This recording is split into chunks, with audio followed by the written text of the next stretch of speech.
Lutter contre la nuisance, mais pas n'importe laquelle. Lié à la prostitution de rue. Celle générée par la prostitution de rue. C'est l'ambition de ces petits panneaux blancs plantés dans le quartier Alhambra, en plein cœur de Bruxelles. Un emprisonnement d'1 jour à 7 jours. Derrière ces quelques lettres, une nouvelle réglementation de la ville de Bruxelles. Objectif, lutter contre les débordements de la prostitution.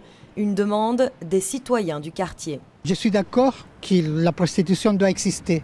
C'est une soupape vis-à-vis d'une société qui est très réprimée sexuellement. Mais c'est la manière.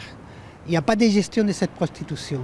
De l'autre côté de la rue, ces femmes, des travailleuses du sexe qui veulent témoigner. Les problèmes du quartier ne sont pas liés à leurs activités. Vagar, c'est pas toujours lié à la prostitution. Si vous voyez bien, il y a des cafés dans les quartiers. C'est des personnes qui prennent drogue, qui sont d'alcool, qui boivent de l'alcool, qui font problème à la rue. Toutes les personnes venir ici les nuits c'est les problèmes ici, parce que rester les bars, boire beaucoup les cocaïne, après venir ici bagarrer. Du côté des collectifs de défense des droits des prostituées, ces panneaux sont surtout synonymes de répression. Ces panneaux peuvent aussi servir de faire valoir pour justement une augmentation des contrôles et des rafles au niveau policier, pour dire voilà, les panneaux étaient placés, vous étiez avertis, donc maintenant on passe à la phase suivante. Le 15 novembre, le bourgmestre Philippe Claus a convoqué plusieurs de ces associations, des ASBL, qui ont un message à faire passer. Arrêtons de stigmatiser toujours les travailleurs et travailleuses du sexe. Ce n'est pas eux ni elles qui amènent les nuisances.